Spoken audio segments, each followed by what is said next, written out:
Androgens are dirty hormones. They are derivatives of male hormones like testosterone and DHEA. These derivatives essentially block our other hormone pathways, raise blood sugar, raise insulin, and create a lot of hormone hell in the body. They're responsible for scalp hair loss, for acne, and then body hair. We're seeing a rise in those levels in young women. And in men, what we're seeing is kind of the flip of that, which is a rise in stored estrogen in men. How can they start to heal? Just by cleaning up their lifestyle, their diet? Definitely. I mean, I think... But in the book, you do discuss the 5 key hormone shifts. Yes, I do. What are those? I love talking about these. Okay, we're going to start with our teenagers, 13 to 19. Which I have a 17-year-old stepdaughter. Oh, you do? So you have a 16-year-old. I have a 16-year-old. Oh, I've got so many So you're going to relate to this for sure. I call them the rock stars. Oh, and the reason I call them the rock stars is because you never know where they are. So they're up, they're down, they're mad, they're sad, they're happy, they love you, they hate you. Wait, you just don't know. Oh, do they? All the time. You don't exist. You're the best. Exactly. Too many stories there. But their hormones are doing the exact same thing. They're all over the place. They're erratic. And so if we can help girls in this age, honestly, we could even say boys, but if we can help our teenagers understand that if they can master their gut health and understand the word inflammation, then they are laying the foundation to healthy hormones as they go into the second shift. And the second shift is all about your early 20s. And I call these women the hustlers because usually you're burning the candle at both ends. You're going out all night, maybe you're dating, you are trying to establish your career in whatever form or fashion. There's a lot going on. And so you're not always really taking the best care of yourself. But if we could tell these women, that, hey, if you didn't master gut and inflammation from the previous shift, you better do it now. And also, as your cortisol levels are getting higher and higher and higher, here's how you need to take care of yourself. Because if they don't, then you hit what happened to me and to so many women that I meet today too, you hit your mid to late 20s.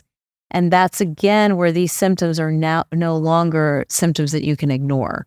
They go from silent, quiet whispers to full out expressions where you start to become unrecognizable to yourself in many ways, whether it's physical or mental or cognitive, where you can't focus, it shows up in so many different ways. So what's happening there, this is where we start to see progesterone levels go down. So we've had this maybe poor gut health, we have high cortisol, we have rampant inflammation, all of that's increasing. Now progesterone is crashing and burning. And so a lot of these women are essentially presenting as low progesterone, and they need support because these same women now are trying to have children. Like they're trying to get pregnant or they're starting careers, whatever they're doing, and they're hitting a wall because they're not able to and they're not sure why. And this is where we see a lot of PCOS and endometriosis, Hashimoto's, thyroiditis. This is where we really see a lot of these diseases express themselves. So they're not allowed to. You said they want to have kids, they want to do all the things, but they don't have the energy to do that. Is that because their adrenals are just shot? Well, sometimes it's an energy issue and sometimes they're trying and it's not happening.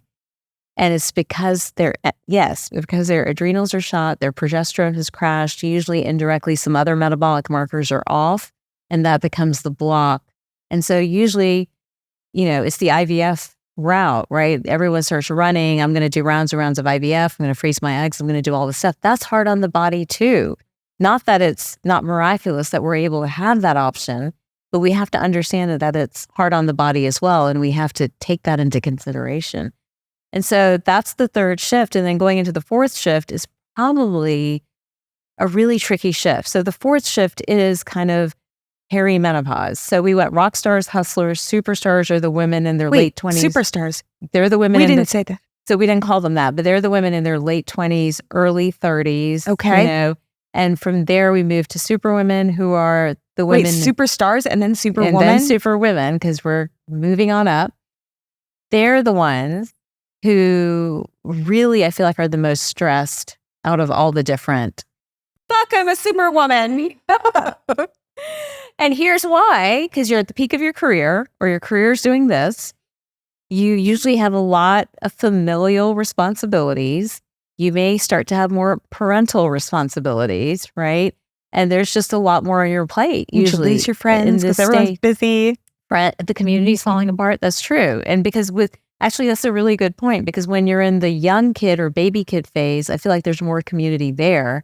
But the minute the children kind of start to get big, I feel like we start to lose community and women start to scatter and kind of do their own things again. So anyhow, but that's a tricky phase. And this is where you already had the low progesterone happening. Now we're seeing estrogen start to go down too. So it hasn't plummeted, but it's starting to go down, right? And then we're also seeing blood sugar and insulin start to come up.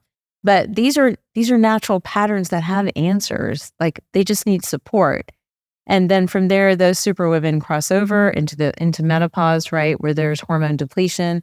And I call them commanders, because if we go back to Eastern philosophy, these are the women that should be leading their communities, their families, really mentoring younger women, taking them into the fold and lifting them up as well.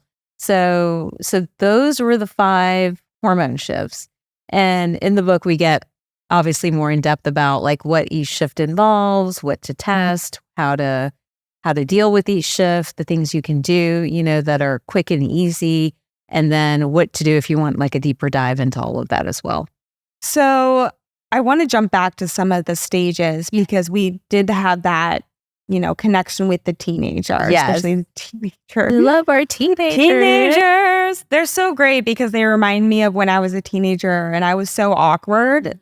And I feel like they're not that awkward. I feel like they're kind of cooler these days, but still you're like, teenagers just so weird. Anyways, that's for another time that we can connect on that. But what should they be consuming now? Because I'm having the issue right now with all the canned beverages, the fucking energy drinks. What? Yes. What is that? Oh, we've got different ones at our house. What do you have? Well, we've got the yerba mate. Now we have Zoa, which my 11-year-old, I found him drinking one of those last night. Oh my gosh.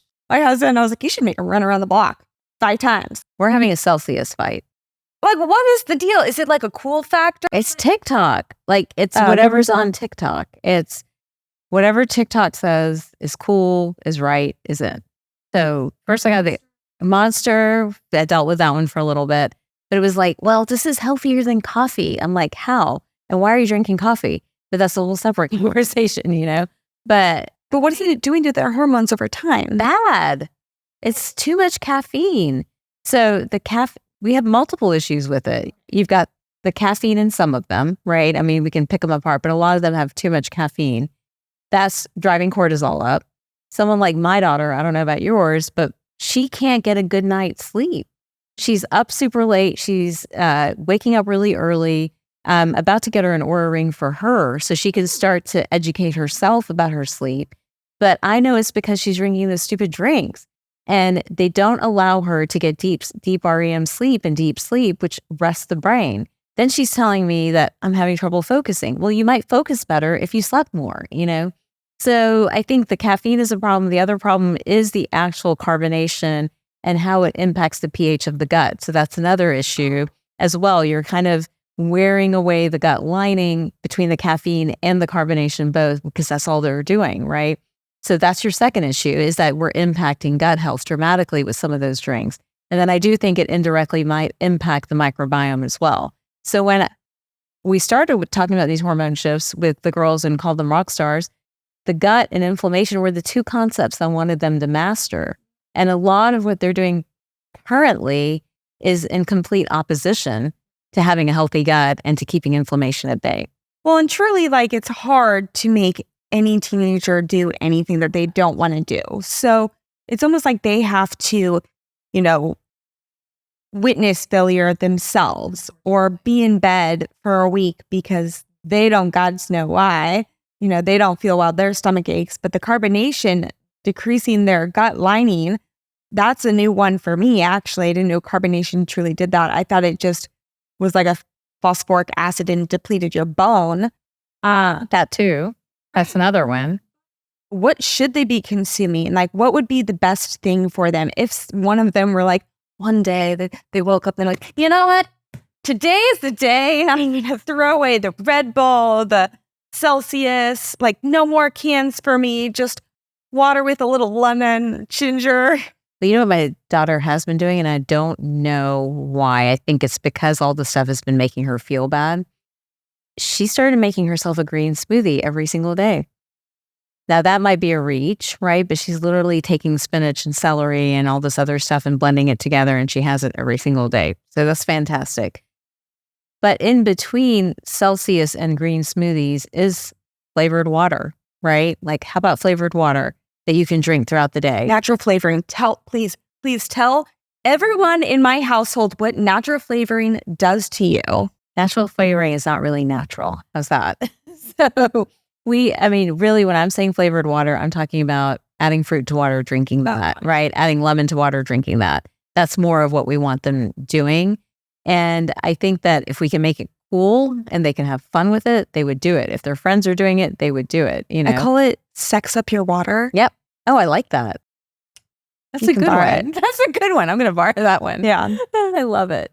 But yeah, just switching to that is an option, right? If we can get them to do that. And then I think the other challenge for them is, the quality of food they're consuming when they're out and about. So it's very hard to police that. So instead, what I'm trying to do is say, eat in home, try to eat food at home Monday through Friday. What you do Saturday and Sunday, we're going to let go. But that way you're lowering kind of their load of fast food, high preservative foods, those type of things. Yeah. A lot of the times it is that leading by example. I mentioned this in another episode that children are very observant. They're very observant. They're like sponges and they will take information in. So you don't necessarily have to say, don't do this, right? Do that. But if you don't provide it or if you don't consume it yourself,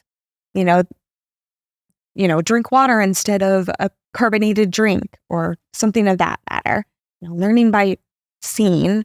It's so true. It's huge. Maybe my daughter's doing green smoothies because she sees us doing them. Right. I don't know where that came from. TikTok.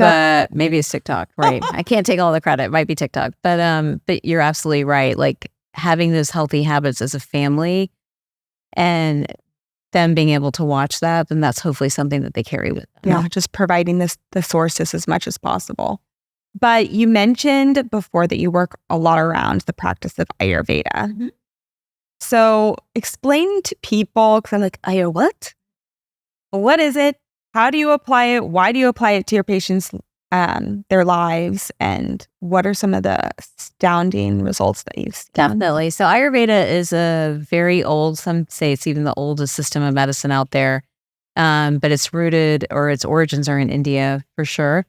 And the reason I like it is because it believes in sort of individualizing each patient, right? Or each person. And so it talked a lot about the dosha system, which is a way of categorizing people. And then based off certain types, there would be a prescriptive way to eat. There would be certain things to take, and there would be a certain way to exercise. And in studying sort of their methodology, again, I love marrying it to Western medicine because then you can use the data to kind of support everything.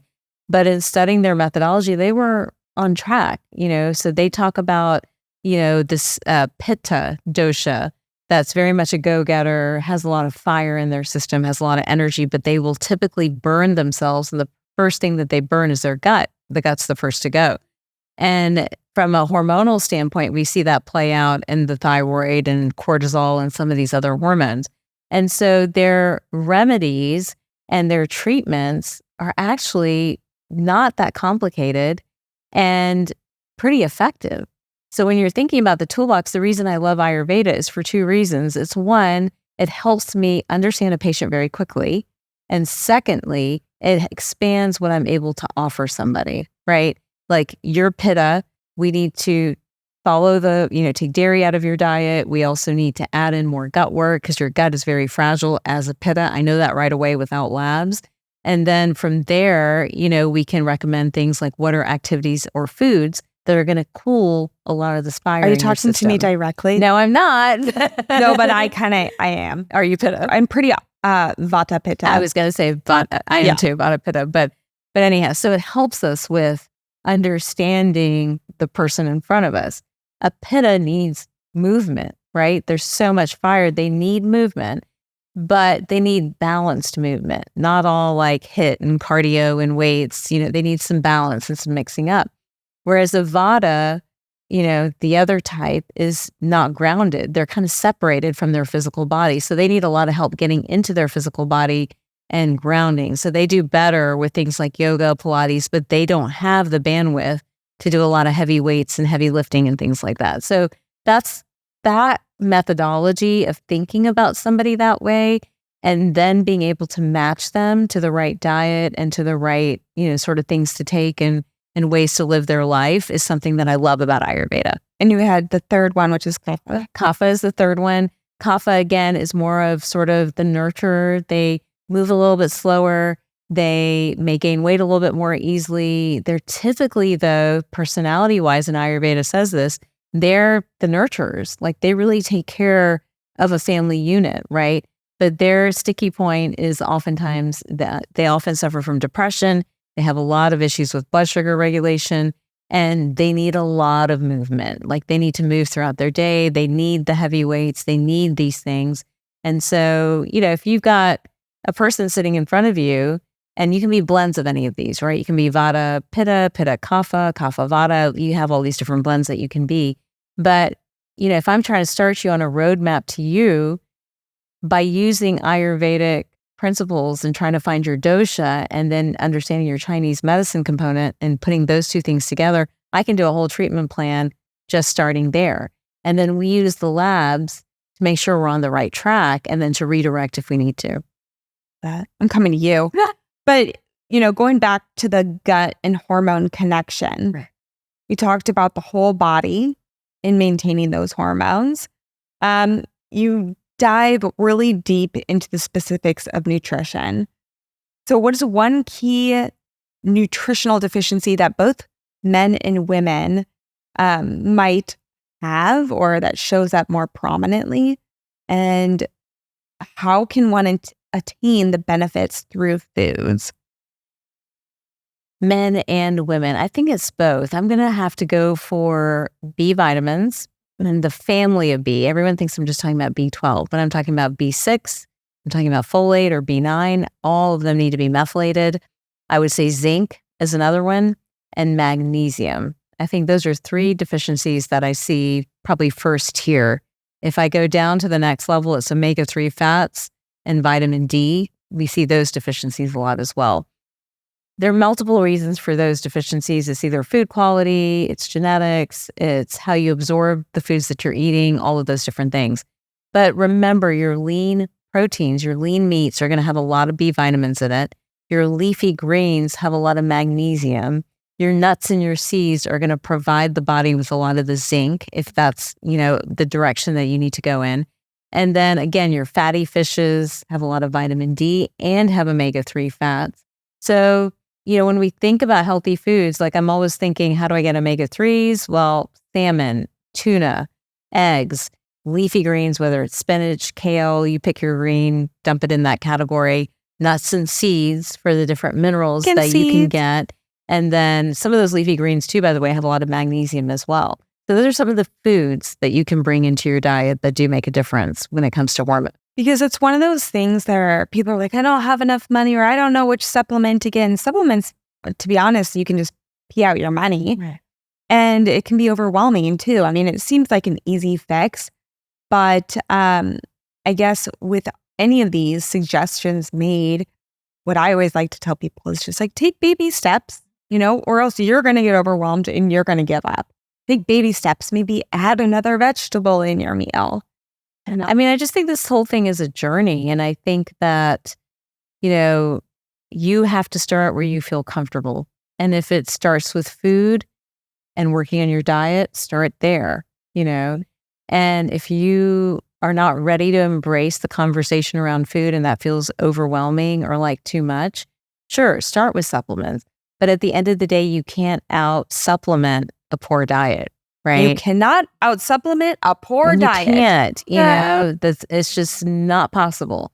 So supplements are named that for that reason. They are supplements to a healthy diet and a healthy lifestyle. So, but just enter the conversation, just enter the group chat is what I say. Like, just start somewhere. And if you can start wherever you feel comfortable, what you will find, and this is the fun part of what I do, you'll find that one small change motivates you for the next one, and then the next one, and then the next one. And it becomes a journey. And it's been such a joy to watch patients on that journey. They go from, you want me to do what? To then kind of surpassing me in their ability to dial into their health. And it's really impressive. Well, I think something that I've learned within my own health history, my own health experience is that, I have Raynaud's, and a lot of the times when I get flare-ups, they're more internal feelings and people can't see that I'm struggling, right? So I've had to, because no one's believed me, doctors have been shuffled around everywhere, Western medicine. And I do go to Eastern medicine, but when you were saying like the confidence that being built upon little baby steps, you become the advocate for yourself. You become the researcher for yourself. You go down into the deep dive. This is why I'm doing what I'm doing, because I've been so affected by so many different things in my life, right? That mess in one's life, whoever's listening out there, if you feel like, oh my gosh, I just can't get out of this deep, dark hole, right? Start small. Make one tiny little change. Build the habits stack, right? You'll become, that mess will become your message. So, I think that's really, really just a great example that we can kind of throw out to people. I love habit stacking. I love thinking about it that way, because this is what so many people tell me. I've been good. I've been bad. I failed. I'll do better next time. There's a lot of like guilt and like, I promise Dr. Taz, like by my next one, I'll be good. And then a lot of times you're having the same conversation again, right? So I think that if you can just pick stuff and stick to it and habit stack one small change at a time, it really does lead to big results. And you mentioned androgens, this word that I was like listening to and I was like, do I get it? So androgens are mentioned a lot in your book. What is it? And how can one heal the imbalances? Androgens are dirty hormones, is probably the best way to describe them.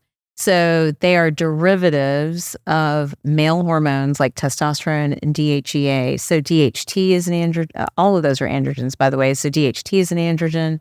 17-hydroxyprogesterone is an androgen. Even AMH is an androgen. But these derivatives essentially block our other hormone pathways, raise blood sugar, raise insulin, and create a lot of hormone hell in the body.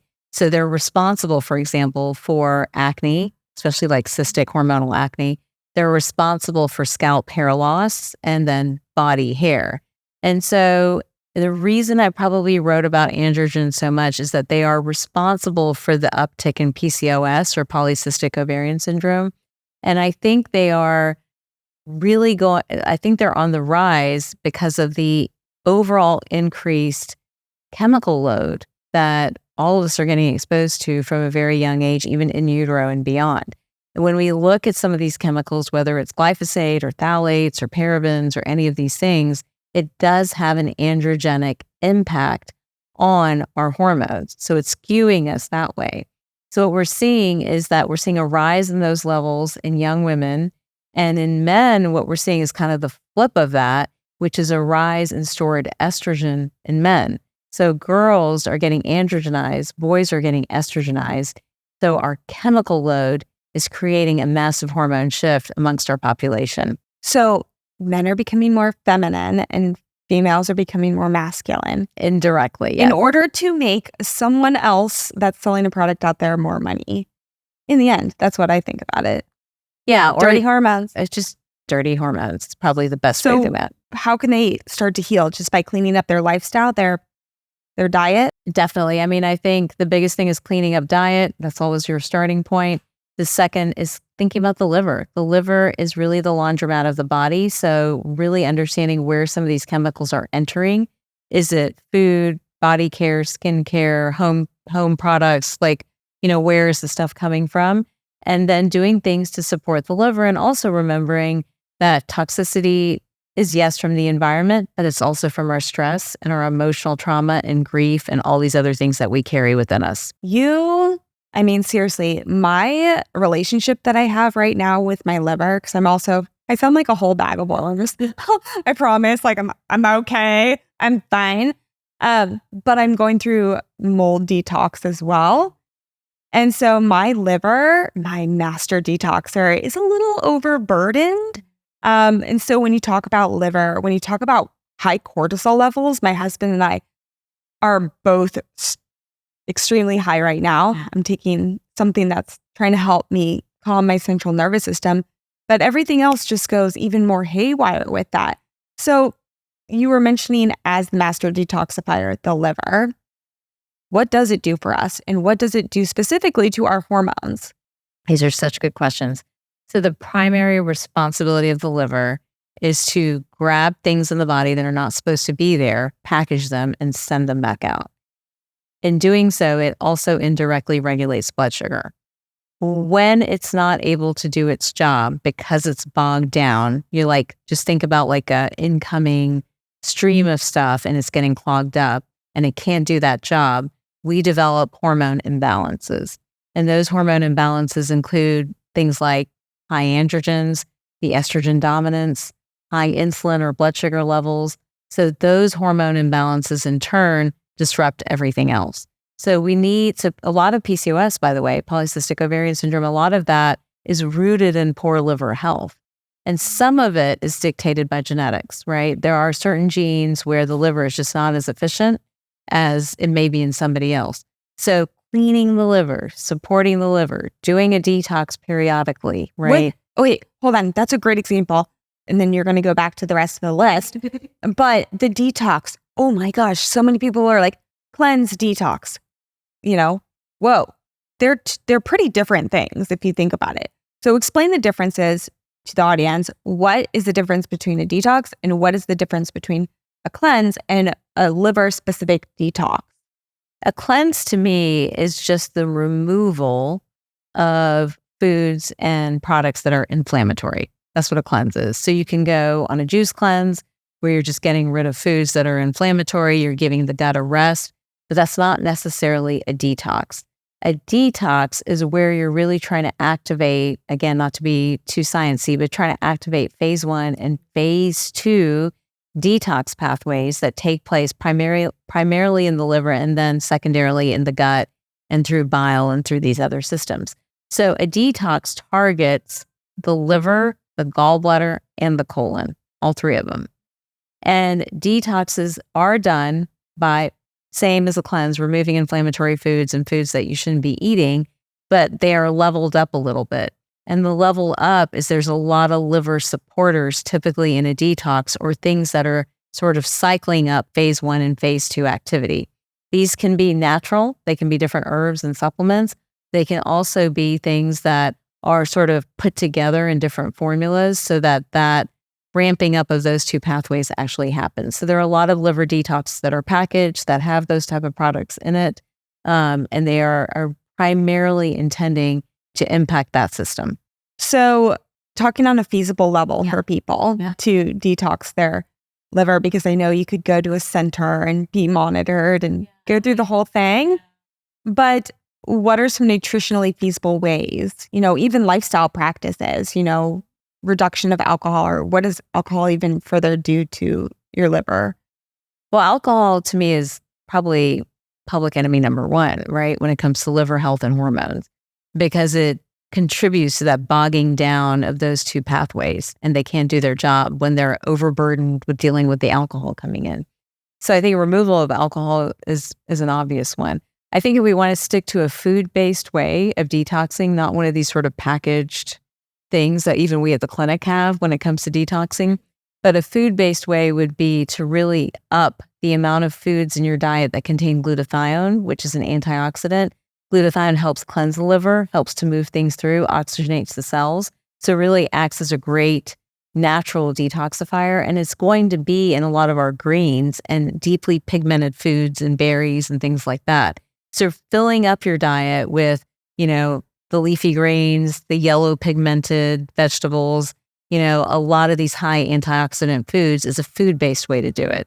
You can also add in a lot of different teas that support the liver, right? And help cleanse all that out. So everything from a milk thistle tea to dandelion tea, those are great ones as well. You can do remedy-based like celery juice, cleanses the liver. That's a great one too. That's one of my favorites. Such a trend people love. That's such a trend. I can't believe it's still happening. Eat celery? You can eat it too. It has the fiber. The point of ever juicing anything is that you're trying to hyper concentrate the amount of the nutrients you're getting, right? But then you miss out on the fiber. So sometimes it's just mixing it up so you get benefits of each. Okay. So the liver, the master detoxer, do a detox, I'm going to say detox cleanse. Do a detox for that. Remove some things that are hindering your health, that are building up those androgens, that are creating dirty hormones, not the good dirty, right? Because that'll ultimately, I think, I feel like we live in this world that people are like, I want to lose weight, So that'll naturally help you regulate your thyroid, get better sleep. All of it. So, which is a really great point, by the way. A lot of weight is from the liver because the liver is responsible for the management of blood sugar, right? The liver's very much involved in how glucose is taken up into cells. So when we clean, this is why I think there's an obesity crisis, right? Because we have this toxic load, the populations that are eating a lot of junk and processed foods have a bigger toxic load. It's weighing down the liver. Their blood sugars are higher. Their insulin's higher. That's the childhood obesity. That's a lot of what we're seeing kind of in some of the different populations across the globe, honestly. So the liver is involved in weight. So the more you clean it, the more you're helping to bring blood sugar down, you're bringing insulin down, it's going to be easier to lose weight. I know. And what I think about that right now is the whole topic of these over-the-counter meds. GLP-1. Yeah, semaglutides. And Ozempic, what are your thoughts on that? And how does it truly affect your hormones in the long run or just your entire body? So there is a patient where it's appropriate to prescribe those medications. And those are patients that have a lot of weight to lose. And that weight is now triggering inflammation and triggering disruptions in their hormones, right? Because they're in a feedback loop of, their hormones signaling more hunger, and then that in turn creating more hormonal issues, right? Those patients usually do have crashed out thyroids, usually do have estrogen dominance. They definitely have insulin resistance, and they're usually in a chronic state of stress because of all the inflammation in their body. For that patient that has already tried diet and lifestyle, when you have more than 30, 40, 50 pounds to lose, it can be very demotivating because it takes a long time with lifestyle changes to see that result. So I feel like those medications serve that population that has really struggled with obesity for a very long period of time. But the problem I have with it, and I don't know if you watched any of the specials recently or things like that, the problem I have with it is that it's being prescribed in a way that's saying, here's your medicine, you're going to be on this forever. And if you come off this medicine, the weight's going to come back. I would like to see these medications used in a different way for those patients in particular. I would like to see it as their motivator and their jumpstart while they work to rehab their gut and their liver and all these other systems and get that hormone balancing under control. And I know that's possible because I have patients that without medications have lost 40, 50, 60 pounds. They were just persistent and did it over a very long period of time, right? And their weight did not come back. So when we take the time to reset the microbiome and reset the hormones, it's not a yo-yo. You're on the medication, you lose weight. You're off the medication, you're going to gain weight. It's more of this is just an impetus to help you lose weight. That's what I would like to see with these medications. That's not how they're being prescribed today. Now, for people under that who have under, 25 pounds or so to lose, I'm super hesitant to prescribe these medications. I feel like they can do it with the right guidance, and with the right motivation and support by doing it in a slow, gentle, healthy way that's going to be more long lasting and serve them well, in the future. Not create that ongoing, what is it called? Stomach gastroparesis, where the gut can't move effectively, so you feel full essentially. That's crazy. But that kind of goes into my next question, which is a little bit on the term of the biohacking your hormones, biohacking your body. Questions I have are workouts and other things like cold plunges and how that's effective with men versus women. Yeah. Or should one not be doing it? And even intermittent fasting. Can you talk a little bit about all those things? Okay. Let's do maybe one at a time. So intermittent fasting, great for men. They seem to do really well with it. I think they do well with it because they don't have the hormonal variation that we have. We don't do that great with intermittent fasting when we have hormone cycling or hormone irregularity. So women in perimenopause don't do so great in it. Women that are postmenopause seem to do okay because they're in a more steady state when it comes to their hormones. Here's how you can really decide if intermittent fasting is right for you. Intermittent fasting works if your HRV or your heart rate variability is in a good place, is around 40 to 50 or so. Then we know the body's not super stressed. But when the body's stressed and you add intermittent fasting, and by that I mean the 16-hour fast, those type of fasts or longer, that's actually more stressful to the body and pushing the metabolic set point down. So you see results for the first 6 weeks, but then after that, the metabolic set point moves down to where it needs less and less, essentially, and then you start to store anything that's over that. So I actually feel like cycle fasting is the way to go, where you judge your stress, you judge your hormones, you do fast maybe 1 day a week or 2 days a week, or you do it 1 week out of a month, but it's not a day-to-day type thing where you're going to push your metabolic set point down. Cold plunging, there's been some good studies on cold plunging, but really they may be a little bit exaggerated. But essentially the idea there is that it's increasing brown fat, and brown fat is metabolically more active fat. That comes from looking at studies of Eskimos and people in very harsh cold climates where they converted a lot of their fat over to there's white fat and brown fat, and they converted it over to brown fat, and brown fat is more metabolically active, less inflammatory. So cold plunging is, hey, can we convert fat by changing temperature to brown fat? Some studies say yes, it's actually helping, and some people have seen benefits with weight loss and just feeling better overall with that. And I forgot your last one. What was it? And the workouts. So which particular... Is working out harder actually sabotaging us? Yes, it is. And so it's interesting to see the new research. I was talking to a trainer about this the other day. It's interesting to see the new research coming out about working out, because many of us have been raised with gotta work out hard, gotta sweat, all this other stuff. And what we're actually seeing now is that is the 20 to 30 minute, very targeted workouts with different muscle groups that seem to be the most effective, rather than the extreme cardio or the extreme weightlifting or powerlifting or those type of things. I think it all goes back to cortisol, right? And stress.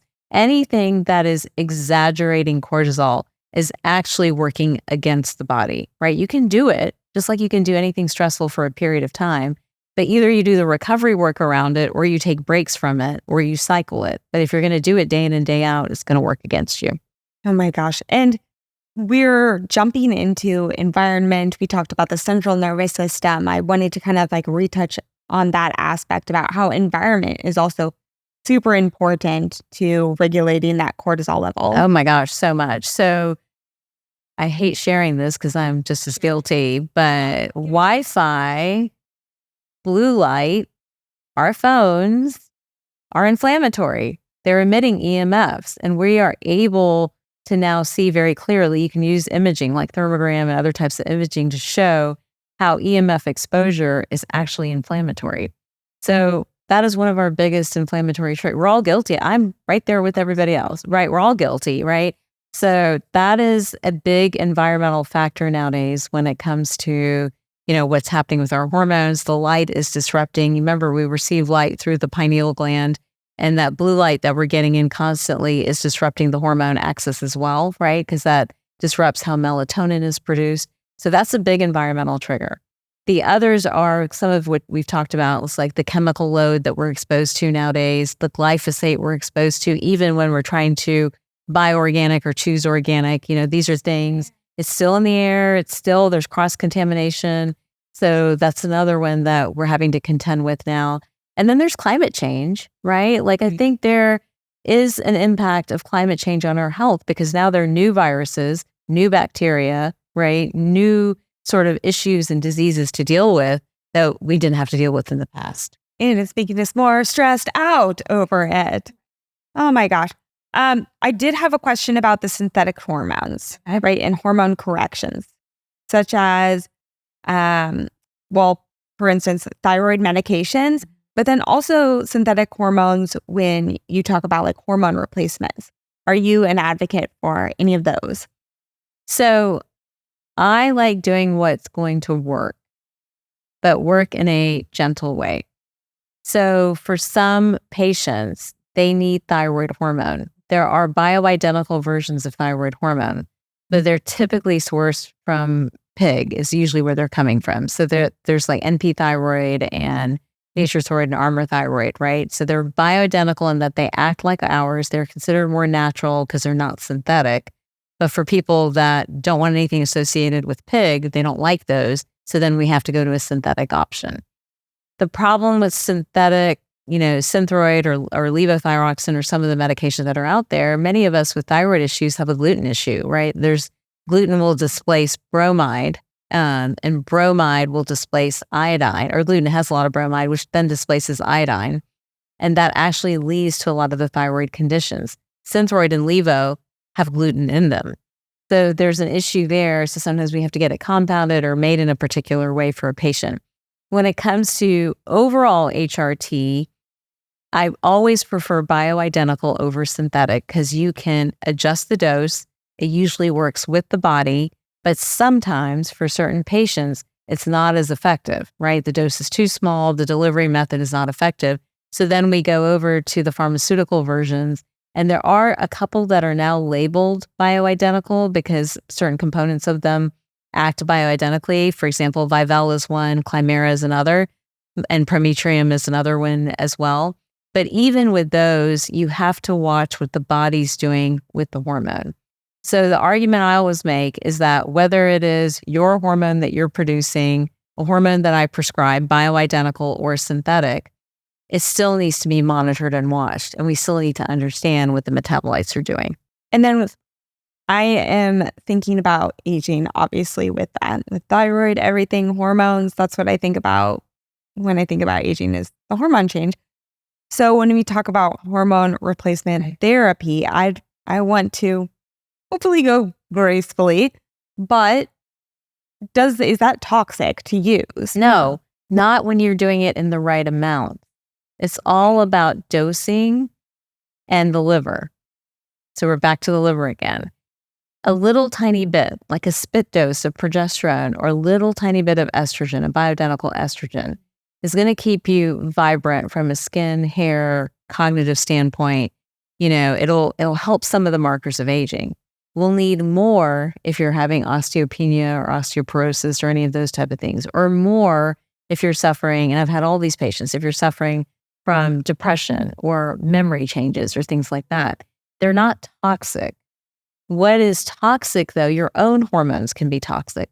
What is toxic and what we need to think about when it comes to hormones and toxicity is the body's inability to break a hormone down and package it and move it out.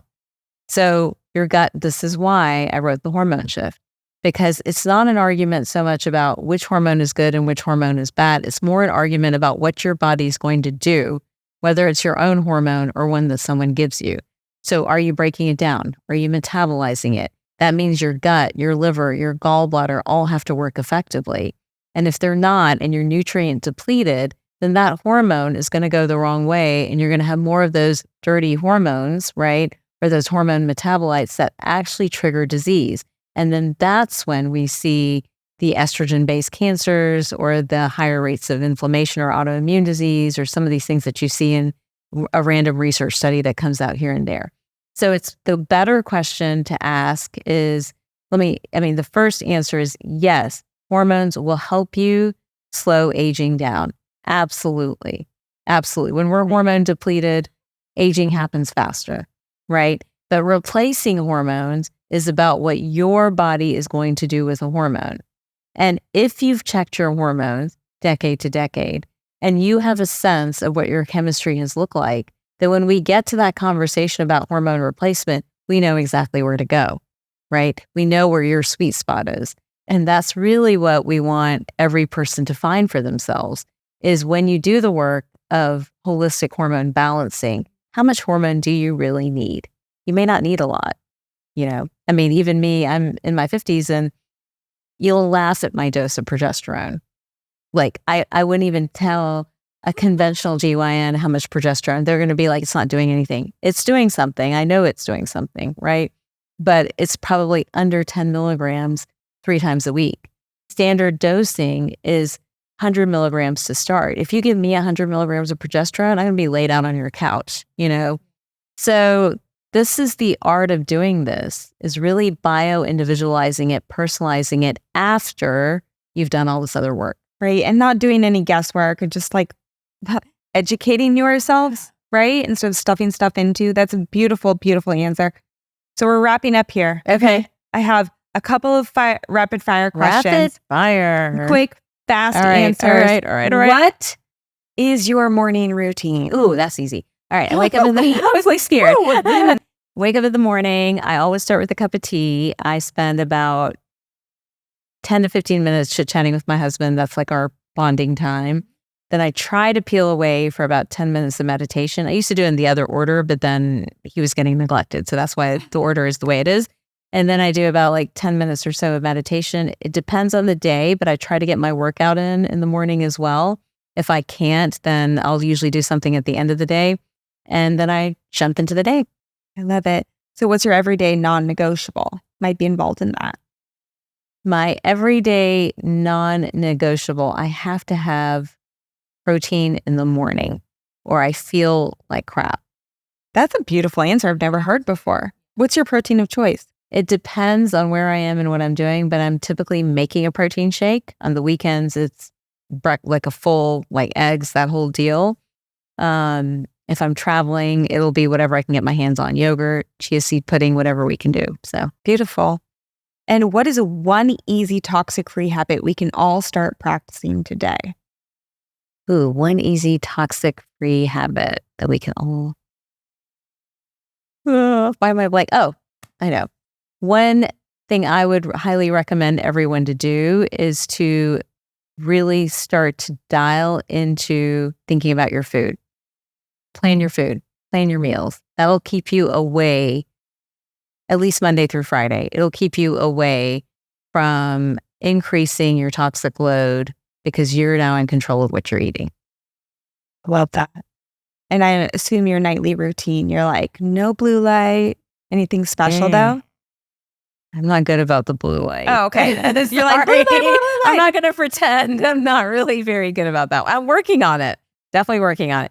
My nightly routine is very ritualistic, honestly. I wash my face and make sure I have my moisturizer on. I brush and floss my teeth. And then I usually pray before I go to bed. And that's it. Very simple.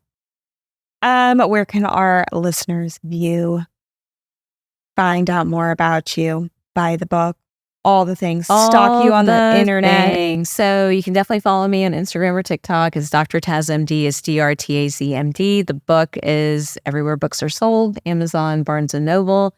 And my clinics, I have a great team there who practice East-West medicine and put all of this together. Our Center Spring MD is CENTRE Spring MD. And you can find me in any of those places. Yay, I love it.